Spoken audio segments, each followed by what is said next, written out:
Above all else, a video games marketing campaign should increase awareness of and hype for the product, while conveying something that's valid about its story, characters, gameplay, or tone. You'd think that'd be an easy task for anyone in charge of such promotions, but tell that to the people and companies who are behind the examples on this list. I'm Jess from WhatCulture, and here are 10 awesome video games betrayed by terrible marketing.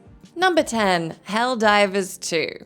Few fans anticipated Helldivers 2 being announced during the 2023 PlayStation Showcase. After all, the 2015 original was critically and commercially successful, but it didn't exactly set the world on fire. And with nearly a decade passing since it came out, hope for a follow-up had essentially faded away. Yet the AA sequel quickly became one of 2024's most actively played and talked about releases. With its superb shooting mechanics, engaging multiplayer camaraderie, and inventive mission structures, it's little wonder why it garnered such strong word-of-mouth hype. Unfortunately, that's virtually all the hype it received, because Sony Interactive Entertainment focused instead on showcasing two other shooters that arrived around the same time: Foam Stars and Suicide Squad Kill the Justice League. They even made Foam Stars available for free to PS Plus members at launch, thereby diverting a ton of attention away from Helldivers 2. Plus, the presentations Sony did put out were relatively safe and underseen,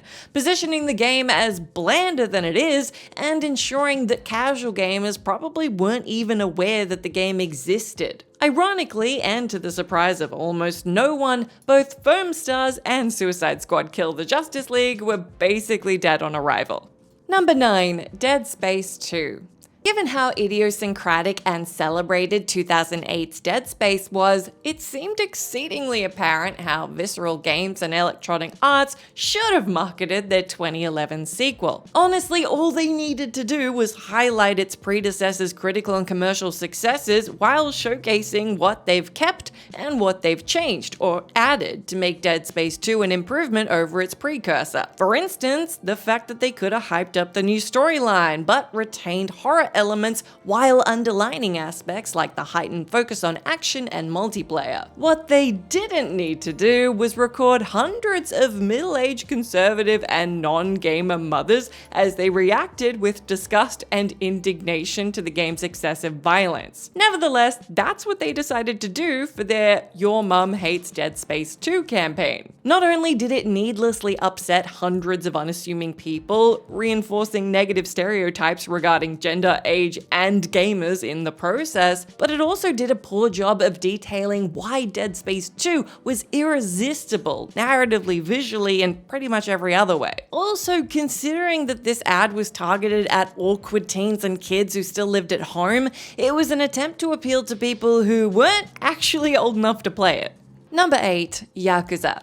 Ever since 2001's Grand Theft Auto 3 popularized sandbox games, it seems like every subsequent open-world title has been compared to it whether it wanted to or not. One of the most egregious examples of that is the publicity behind the original Yakuza from 2005. Yakuza was inherently distinctive due to its locale's aesthetic, tone, and gameplay features, like unique modes, leveling up abilities, combat QTEs, and beat-em-up fighting flair. Plus, it set itself apart with individualized secondary activities, like fooling around in casinos and arcades. And there's also a fuller emphasis on culturally rich storytelling. It's a shame then that when it was brought to the United States in 2006, Yakuza was frequently discussed and advertised as Japanese GTA. Not only did journalists and commentators champion it as such, which publisher Sega didn't exactly mind, but a certain American trailer and print announcement indirectly framed it more as a knockoff than a singular creation. Rather than highlight its specialness, the marketing instead prioritized Yakuza's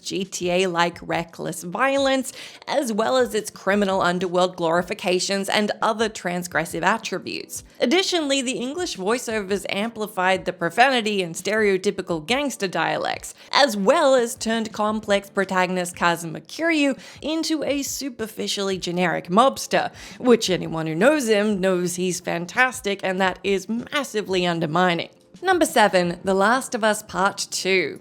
It's difficult to think of a more divisive PS4 game than The Last of Us Part 2, and its provocativeness didn't begin when players booted it up and saw what Naughty Dog actually created. Instead, it began with their deceptive promotional tactics, which included swapping characters in pre-release footage to foster incorrect expectations. Just look at the scene in which Ellie stares disbelievingly at Jesse off-screen before asking, "What the hell are you doing here?" After which the camera shows him replying, "You think I'd let you do this on your own?" It's a great moment, but it's not what was promised in the teaser. On the contrary, the trailer replaced Jesse with Joel, implying that he eventually joins Ellie on her quest. In reality, Joel's murder is the catalyst for Ellie's lonely, brutal, and debatably villainous crusade for vengeance and understanding. True, people, including creative director Neil Druckmann, have argued that such cons were crucial as they wanted to maintain the magic of the experience, but there must have been better ways to do it than outright misleading people. Lovers of Joel and Ellie didn't need extra reasons to be distraught going into The Last of Us Part 2, but Druckmann and company fueled the flames anyway. Number 6. The Legend of Zelda: Ocarina of Time. For decades, video games have been stigmatized by the assumption that they're mainly consumed by males, or in some cases, only consumed by males. Sure, many of them emphasize stereotypical male interests like violence, profanity, nudity, and that kind of thing, but just as many video games don't, and either way, gamers of any gender identity enjoy all kinds of virtual content and conduct, including violence, profanity, nudity, sex, and whatnot. Obviously, one of the sturdiest examples of a series that's adored by everyone, or almost everybody, is The Legend of Zelda. With its inclusion of fighting, cooking, exploring, shopping, questing, and encountering all sorts of quirky people and places, it's a franchise that's easy to love. Why then did 1998's Ocarina of Time receive an infamously sexist commercial in the United Kingdom? During the 30-second TV spot, clips of the game are complemented by text posing various questions, which include the following: "Willst thou flee or fight? Willst thou finish or die trying?" But then it inexplicably asks, "And in the end, willst thou get the girl or play like one?" Beyond accentuating the profoundly outdated idea that girls are inherently more fearful and less skilled than boys, especially at playing video games, it undermines the fact that the titular princess is, actually pretty brave, intelligent, and helpful. Fortunately, Ocarina of Time still sold well and became iconic, as is Zelda. Number 5. Earthbound. Today, Earthbound is among the most celebrated RPGs of all time, and its bizarre sense of humor is often seen as a fundamental and alluring feature. Therefore, Nintendo's decision to devote a large amount of money of its roughly $2 million marketing budget to crass comedy wasn't exactly bad in theory. In execution, though, it massively failed. As part of their American play it loud strategy, which capitalized on 90s edginess as much as possible, Nintendo chose to satirically advertise Earthbound in gaming magazines and player guides by declaring, "This game stinks," or a variation of that in big bold letters. And they didn't stop there, as those spreads went full pun by including scratch and sniff sections that made the publication smell rotten. Understandably, and despite it being somewhat of a clever bit of self-referential cheekiness, countless complaints were made. Likewise, readers who were casually flipping through the magazine didn't even comprehend the joke, and the stench was undoubtedly pretty confusing as to why Nintendo was outright telling them that their latest product was crap. Taking all that into consideration, as well as how costly the campaign must have been, it's not shocking to learn that Earthbound sales in the West were less than impressive. Which is a shame, because again, this is a great game. Number 4. Halo 5 Guardians. By the mid-2010s, the Halo series was known for having some of the most epic and emotionally impactful video game trailers of the 21st century. Just look at Halo 3's Finish the Fight presentation. In keeping with that tradition, the Hunt the Truth marketing campaign of Halo 5 Guardians centered around the intentionally shocking reveal that newly playable protagonist Jameson Locke will need to hunt down and face off against series hero Master Chief, whose loyalties and ethics may have changed after Halo Halo 4. Naturally, that got fans feeling pretty passionate, positively or negatively, about what they were going to expect. The problem was that the title didn't focus on that conflict as much as they anticipated. In fact, Master Chief is never truly branded as a traitor or a villain, and he and Locke's hyped up antagonism is settled within one cutscene, after which Locke and Chief become allies. A lot of the lore established within the marketing, especially the podcasts, is mostly or entirely unacknowledged during the actual journey as well. Consequently, Halo 5 Guardians was doomed to disappoint from the jump, with players automatically feeling upset about what it wasn't rather than potentially appreciative of what it was. Number 3. No Man's Sky.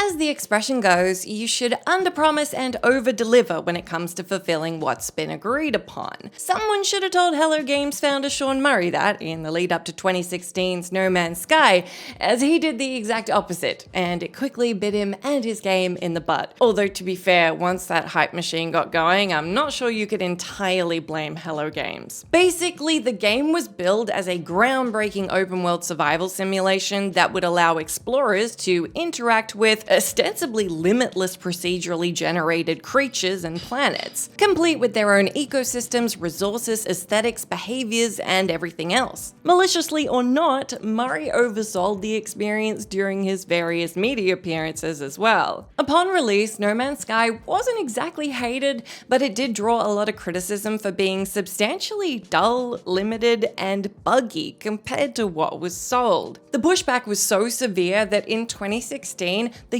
UK Advertising Standards Agency launched an investigation into false advertising. In what's probably one of the greatest video comeback stories ever though, No Man's Sky managed to redeem itself with a multitude of updates, and today, countless players and journalists have praised Hello Games for doing what needed to be done to largely deliver on their initial promises and deliver what is, for many people, a 10 out of 10 game.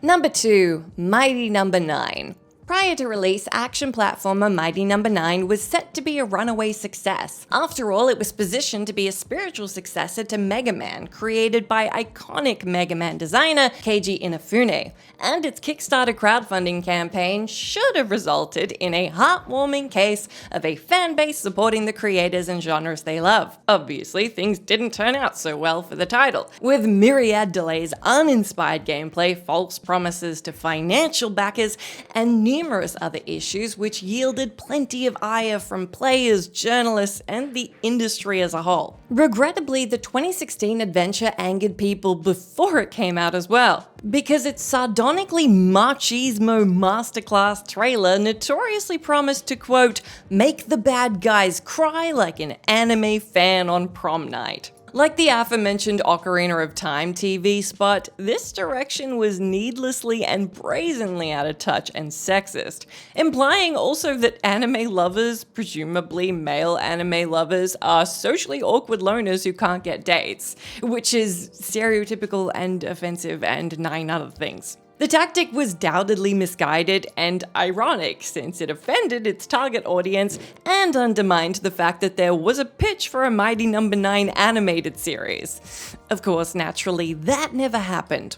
Number 1. Brutal Legend. Throughout the 1990s, Tim Schafer was among gaming's most adored creative minds, as he was largely behind several of LucasArts' most lovely gems, like Day of the Tentacle, Grim Fandango, and a bunch of other ones.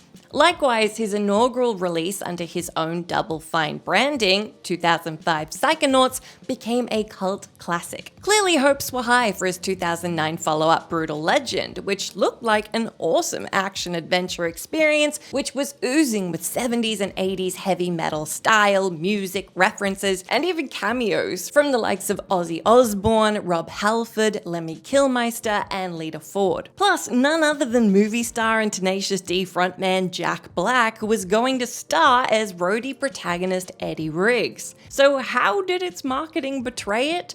By underemphasizing, if not completely ignoring, its real-time strategy mechanics. Actually, Schafer later confessed that there was definitely a messaging problem with the game. He said, "That's one example of how the openness would have helped that game a lot." Vivendi was like, "No, absolutely not. We'll never say RTS ever." EA mostly just didn't emphasize it. To his point, and regardless of whatever other problems Brutal Legend had, its sales and reception definitely would have been better if consumers fully knew what it was they were getting.